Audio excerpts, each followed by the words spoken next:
This time I'd like to show you an everyday job using Cromax Pro Basecoat with Cromax Pro Blender.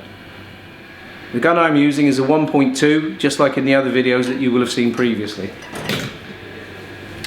I'll be using 2 cups to do the job. First one with the blender, second one with the ready for use base coat. In this case I'm using the standard blender and I've adjusted my base coat to have the same speed. We do of course have slower versions should the climate dictate it. Firstly, I'm going to spray the blender to the blend panels, here and here. Now at this point I have some choices to make with the blender. What I can do is I can either apply it to the full panel, or like on the door here, where I have quite some room to make the blend, I can stop the blender short. The blender itself is applied in 1 closed coat, or if you prefer you can do it in 2 lighter or medium coats. Having applied the blender, I'll change the pot on the gun, get my colour, and the idea is then that I take my colour and I spray to the widest area first, using almost like a light effect coat to create the blend here, before repeating the same process here to make my blend, before finalising the job with 1.5 coats in the middle. 2 key points. One is, don't go beyond the blend area that you've already created, and 2, it's essential that you make sure that you close the texture between the blender and the base coat to give you a nice uniform feel.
Let's take a look at the base coat now then, before we flash it off in readiness for clear.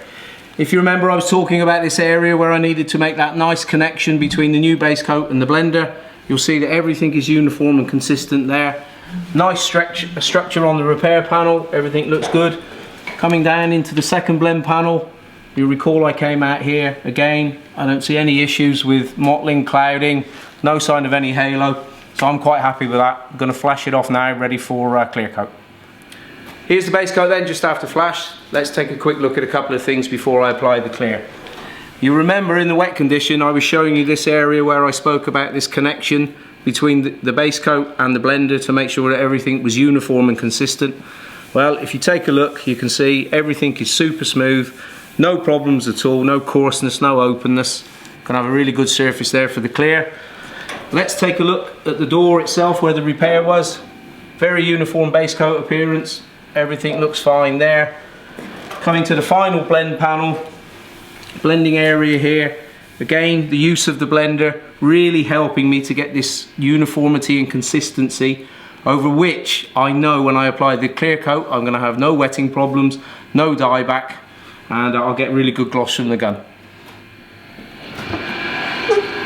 That's the bake cycle complete. Time to remove the masking, refit the door handles, take the car outside for a final look.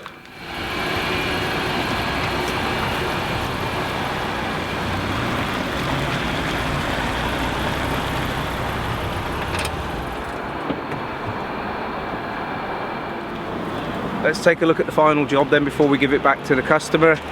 As you can see, looking closely, good blend, no halo, no sign of any clouding or mottling, nothing to be unhappy about there. Very good mottling control, effect orientation on the door, perfect hiding in 1.5 coats. Similarly on the rear fender, the transition into the blender, everything is very smooth, just what we're looking for. Thanks, see you again soon. It is important to check the climate before adjusting the base coat. Refer to the TDS Climate Guide to help you. Choose your blender to match the setting of the base coat. Apply your blender to the areas surrounding the repair. This can be to a complete panel or a partial panel depending on the repair size and blending area available. Do not allow it to flash off before applying your base coat. Apply a light effect coat to the widest point, finishing inside the blender.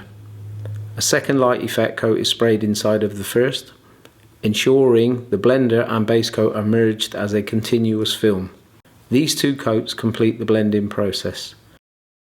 Apply your base coat as normal over the repaired area. Do not go beyond the blending areas which you created at the beginning.